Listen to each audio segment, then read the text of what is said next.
Hey, Dave LaCalio here, and today we are going to shape valve guide bosses. Check it out.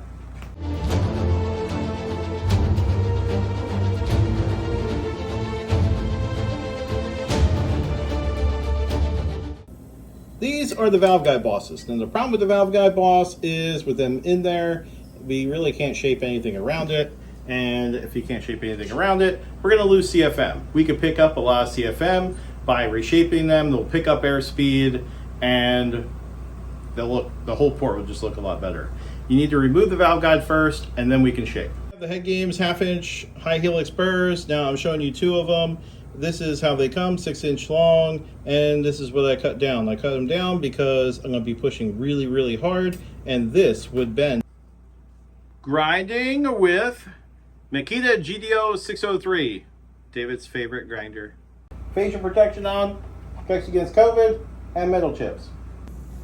Speed control, all of it.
What I did there was I made two trenches, and the 1/2-inch burr is your guide, and so is the valve guide hole. You push down and over towards the center of the valve guide to make this. Make a trench here, make a trench on the other side. Again, we're pushing towards the center here, and once you do that, when you get all the way through and you see aluminum on the bottom, you know you're pretty much done. You can see the difference here where the shape just lends itself to having airflow going around the valve guide instead of on top of it, and it will increase airspeed. You can also see that there is a lot more room for activities where we need to take material out of the side of the wall. This will lend itself to being able to shape the rest of the port. Now we have to shape the rest of the port.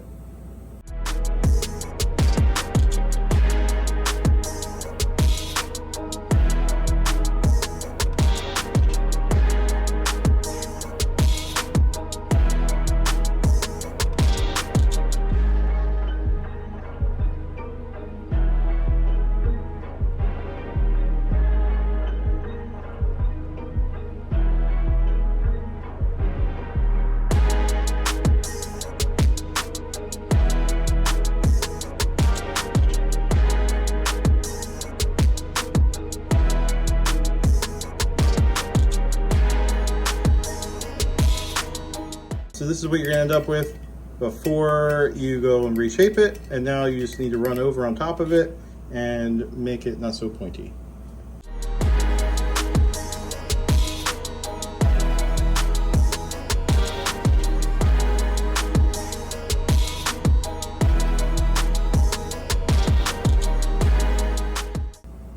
See, now it's not as pointy, and you can shape the rest of the port. So what you're going to find here is, again, we made this 1/2-inch trench, and now we're going to shape this wall.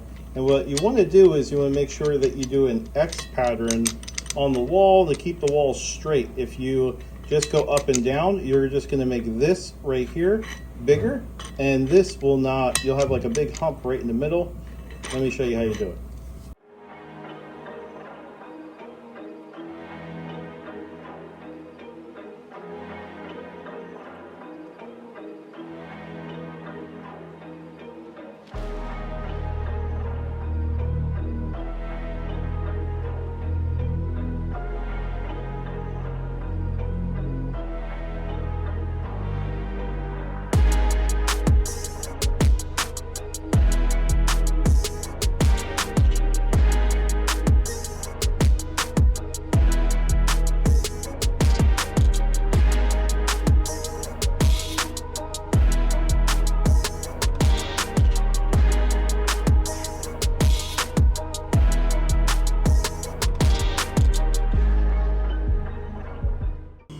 And because we're doing the X pattern, you can see that the walls are straight. Now, don't get me wrong, this is still roughing it in, and there's more shaping to do on the floor side.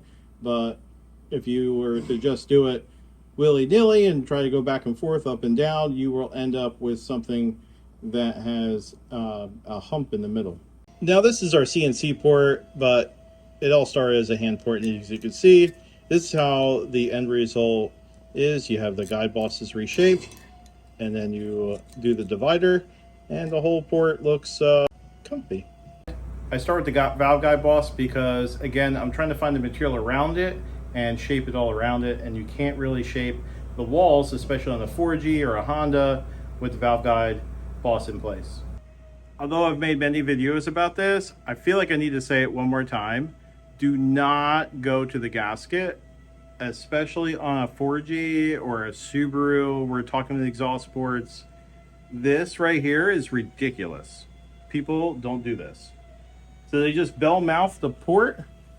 You just bell mouth it. You make it gigantic just at the entrance, and everything else is kind of stock, versus shaping the whole port, making the port correct, and that is how you pick up CFM. It is not by the gasket. Gasket companies don't give a crap about you.